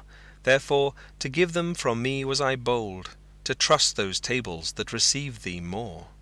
To keep an adjunct to remember thee were to import forgetfulness in me. 123. Time, thou shalt not boast that I do change. Thy pyramids, built up with newer might, to me are nothing novel, nothing strange. They are but dressings of a former sight. Our dates are brief, and therefore we admire what thou dost foist upon us that is old, and rather make them born to our desire than think that we before have heard them told. Thy registers and thee I both defy, not wondering at the present nor the past, for thy records and what we see doth lie, made more or less by thy continual haste. This I do vow, and this shall ever be, I will be true, despite thy scythe and thee.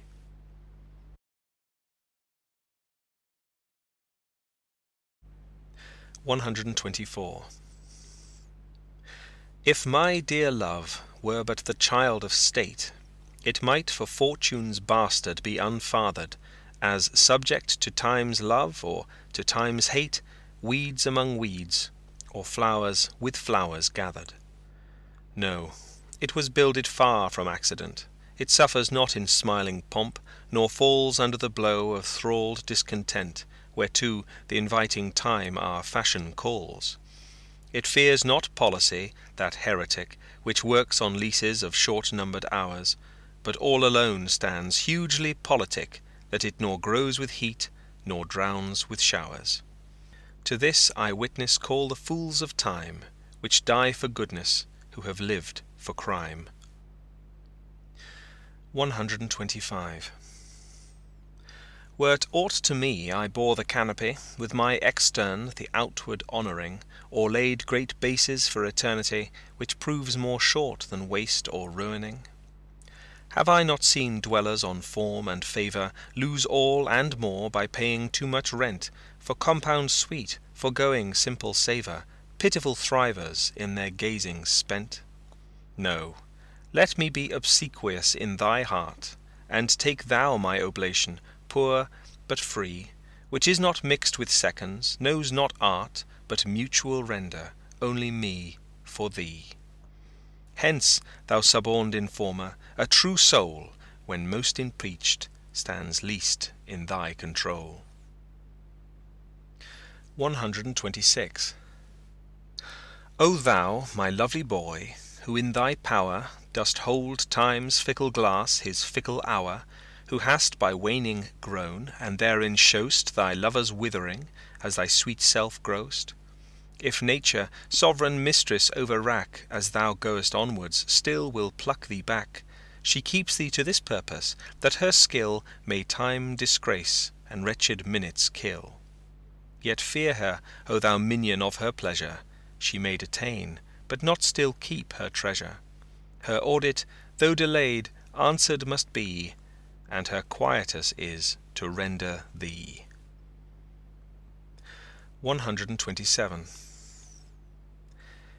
In the old age black was not counted fair, or if it were, it bore not beauty's name. But now is black beauty's successive heir, and beauty slandered with a bastard shame. For since each hand hath put on nature's power, fairing the foul with art's false borrowed face, sweet beauty hath no name, no holy bower, but is profaned, if not lives in disgrace. Therefore my mistress's eyes are raven black, her eyes so suited, and they mourners seem, at such who, not born fair, no beauty lack, slandering creation with a false esteem. Yet so they mourn, becoming of their woe, that every tongue says beauty should look so. 128. How oft when thou, my music placed, upon that blessed wood whose motion sounds with thy sweet fingers, when thou gently sway'st the wiry concord that mine ear confounds, do I envy those jacks that nimble leap to kiss the tender inward of thy hand, whilst my poor lips, which should that harvest reap, at the wood's boldness by thee blushing stand. To be so tickled, they would change their state and situation with those dancing chips, o'er whom thy fingers walk with gentle gait, making dead wood more blessed than living lips, since saucy jacks so happy are in this. Give them thy fingers, me thy lips to kiss. 129. The expense of spirit in a waste of shame is lust in action.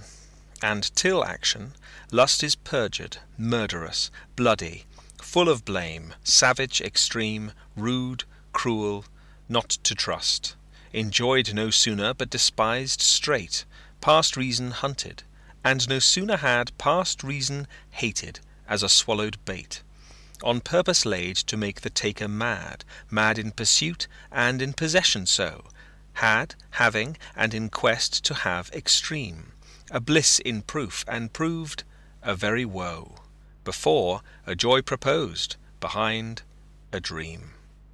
All this the world well knows, yet none knows well to shun the heaven that leads men to this hell. 130. My mistress's eyes are nothing like the sun. Coral is far more red than her lips red. If snow be white, why, then her breasts are dun. If hairs be wires, black wires grow on her head. I have seen roses damasked, red and white, but no such roses see I in her cheeks. And in some perfumes is there more delight than in the breath that from my mistress reeks. I love to hear her speak, yet well I know that music hath a far more pleasing sound. I grant I never saw a goddess go, my mistress when she walks treads on the ground, and yet, by heaven, I think my love as rare as any she belied with false compare. End of Shakespeare's Sonnets 121 to 130. 30. Shakespeare's Sonnets by William Shakespeare, Sonnets 131 to 140. 131. Thou art as tyrannous, so as thou art, as those whose beauties proudly make them cruel. For well thou knowest, to my dear doting heart, thou art the fairest and most precious jewel. Yet, in good faith, some say that thee behold thy face hath not the power to make love groan. To say they err, I dare not be so bold, although I swear it to myself alone. And to be sure, that is not false I swear, 1,000 groans, but thinking on thy face, one on another's neck do witness bear, thy black is fairest in my judgment's place. In nothing art thou black, save in thy deeds, and thence this slander, as I think, proceeds. 132. Thine eyes I love, and they, as pitying me, knowing thy heart, torment me with disdain, have put on black, and loving mourners be, looking with pretty ruth upon my pain. And truly not the morning sun of heaven better becomes the grey cheeks of the east, nor that full star that ushers in the even doth half that glory to the sober west, as those 2 morning eyes become thy face. O let it then as well beseem thy heart to mourn for me, since mourning doth thee grace, and suit thy pity like in every part. Then will I swear beauty herself is black, and all they foul that thy complexion lack. 133. Beshrew that heart that makes my heart to groan for that deep wound it gives my friend and me. It's not enough to torture me alone, but slave to slavery my sweetest friend must be. Me from myself thy cruel eye hath taken, and my next self thou harder hast engrossed. Of him, myself, and thee I am forsaken, a torment thrice, threefold thus to be crossed. Prison my heart in thy steel bosom's ward, but then my friend's heart let my poor heart bail. Whoe'er keeps me, let my heart be his guard, thou canst not then use rigour in my jail. And yet thou wilt, for I, being pent in thee, perforce am thine, and all that is in me. 134. So, now I have confessed that he is thine, and I myself am mortgaged to thy will, myself I'll forfeit, so that other mine thou wilt restore to be my comfort still. But thou wilt not, nor he will not be free, for thou art covetous, and he is kind. He learned but surety-like to write for me, under that bond that him as fast doth bind. The statute of thy beauty thou wilt take, thou usurer that puttest forth all to use, and sue a friend came debtor for my sake, so him I lose through my unkind abuse. Him have I lost, thou hast both him and me, he pays the whole, and yet I am not free. 135. Whoever hast her wish, thou hast thy will, and will to boot, and will in overplus. More than enough am I that vex thee still, to thy sweet will making addition thus. Wilt thou, whose will is large and spacious, not once vouchsafe to hide my will in thine? Shall will in others seem right gracious, and in my will no fair acceptance shine? The sea, all water, yet receives rain still, and in abundance addeth to his store. So thou, being rich in will, add to thy will one will of mine, to make thy large will more. Let no unkind no fair beseechers kill. Think all but one, and me in that one will. 136. If thy soul check thee that I come so near, swear to thy blind soul that I was thy will. And will, thy soul knows, is admitted there, thus far from love, my love-suit sweet fulfill. Will fulfill the treasure of thy love, aye, fill it full with wills, and my will one. In things of great receipt with ease we prove, among a number one is reckoned none. Then in the number let me pass untold, though in thy store's account I one must be. For nothing hold me, so it please thee hold that nothing me a something sweet to thee.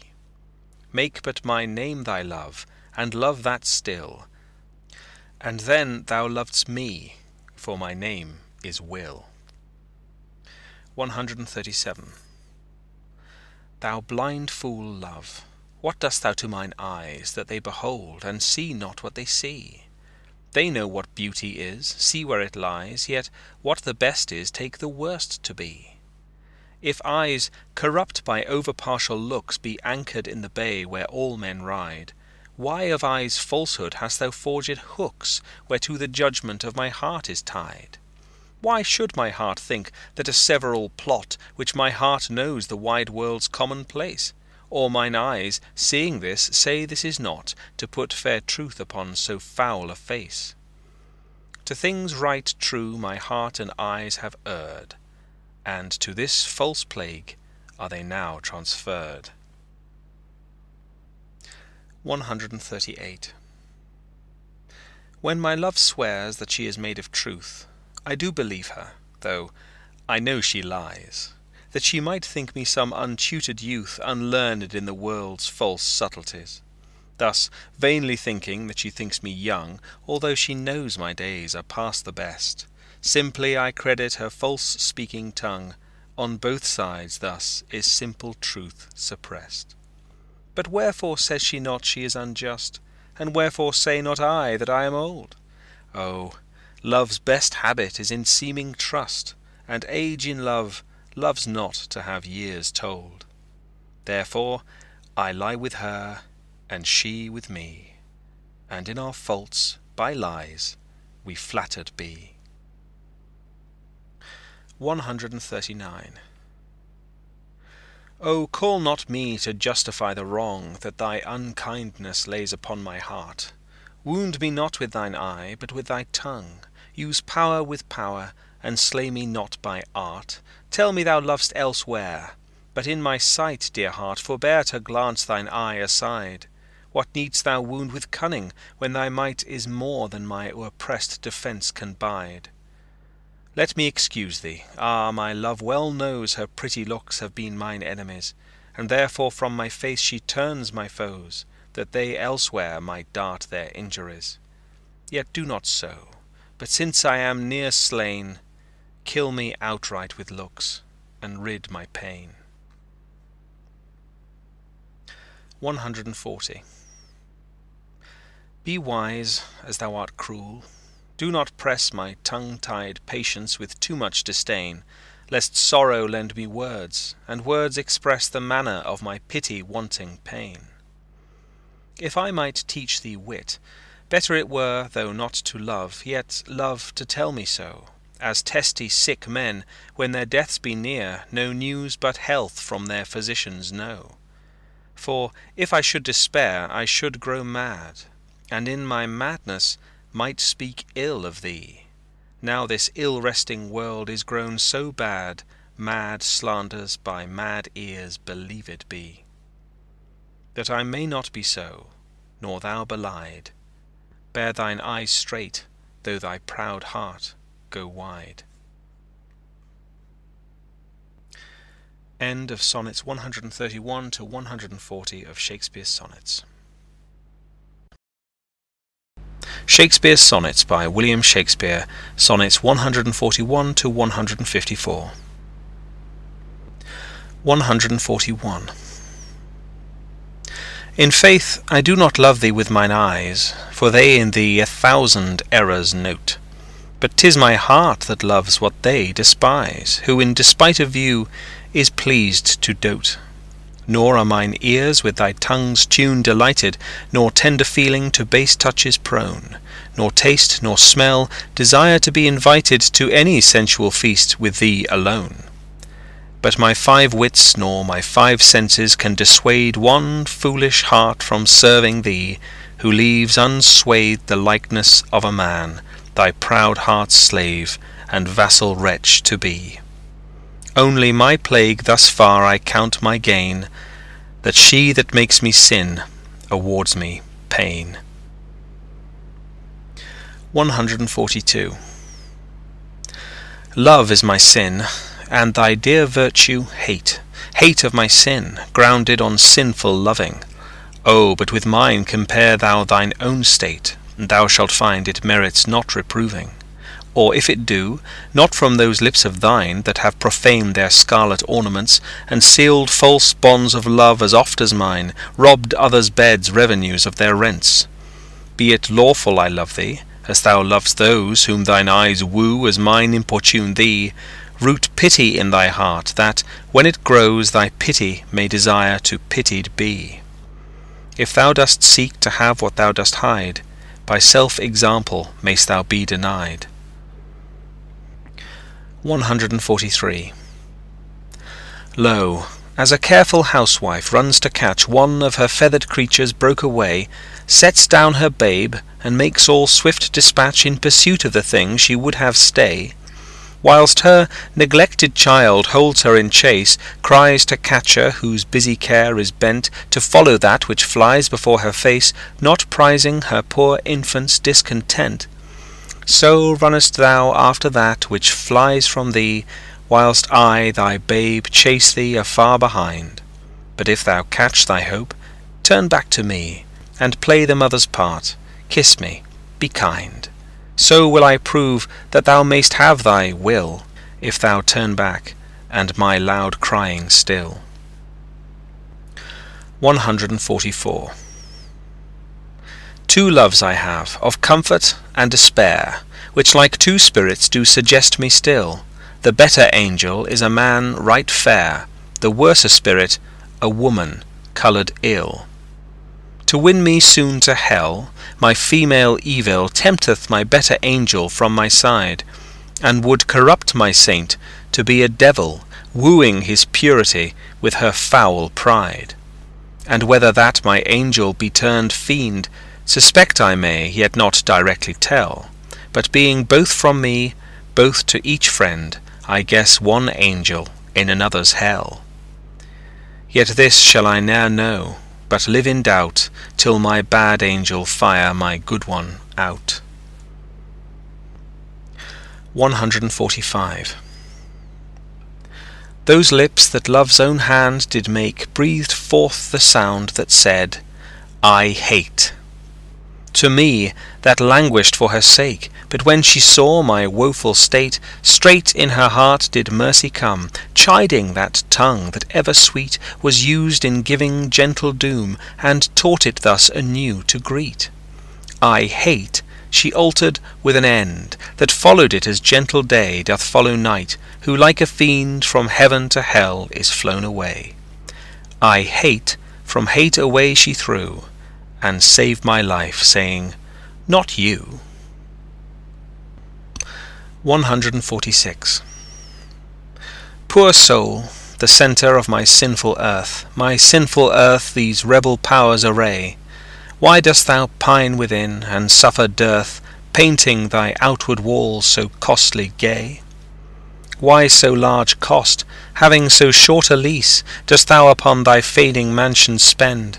Shall worms, inheritors of this excess, eat up thy charge? Is this thy body's end? Then, soul, live thou upon thy servant's loss, and let that pine to aggravate thy store. By terms divine in selling hours of dross, within be fed, without be rich no more. So shall thou feed on death, that feeds on men, and death once dead, there's no more dying then. 147. My love is as a fever, longing still for that which longer nurseth the disease, feeding on that which doth preserve the ill, the uncertain sickly appetite to please.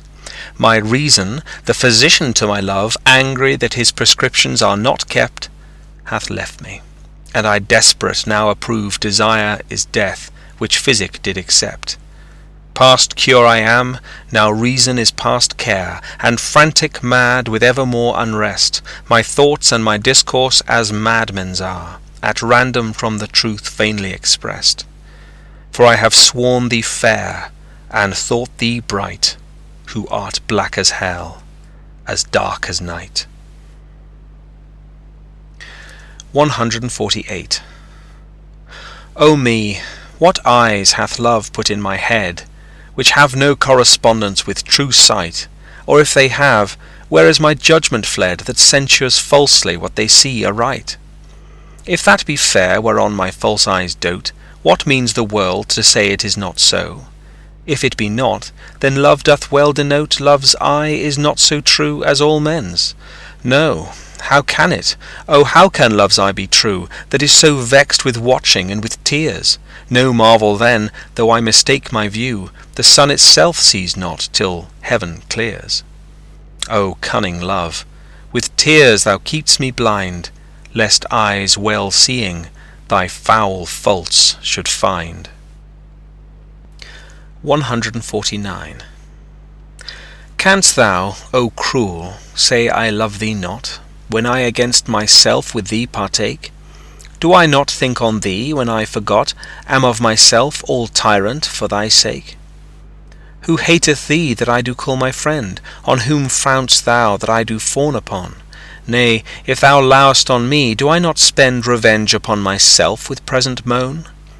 What merit do I in myself respect, that is so proud thy service to despise, when all my best doth worship thy defect, commanded by the motion of thine eyes?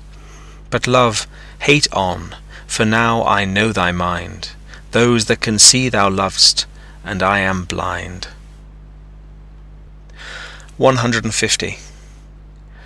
O, from what power hast thou this powerful might, with insufficiency my heart to sway, to make me give the lie to my true sight, and swear that brightness doth not grace the day? Whence hast thou this becoming of things ill, that in the very refuse of thy deeds there is such strength and warrantise of skill, that in my mind thy worst all best exceeds? Who taught thee how to make me love thee more, the more I hear and see just cause of hate? O, though I love what others do abhor, with others thou shouldst not abhor my state. If thy unworthiness raised love in me, more worthy I to be beloved of thee. 151. Love is too young to know what conscience is, yet who knows not conscience is born of love? Then, gentle cheater, urge not my amiss, lest guilty of my faults thy sweet self prove. For, thou betraying me, I do betray my nobler part to my gross body's treason. My soul doth tell my body that he may triumph in love, flesh stays no farther reason. But rising at thy name doth point out thee as his triumphant prize. Proud of this pride, he is contented thy poor drudge to be, to stand in thy affairs, fall by thy side. No want of conscience holdeth that I call her love, for whose dear love I rise and fall.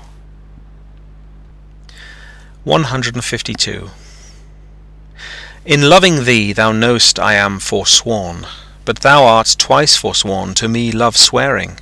In act thy bed vow broke, and new faith torn, in vowing new hate after new love bearing.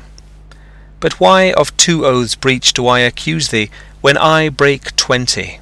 I am perjured most, for all my vows are oaths but to misuse thee, and all my honest faith in thee is lost.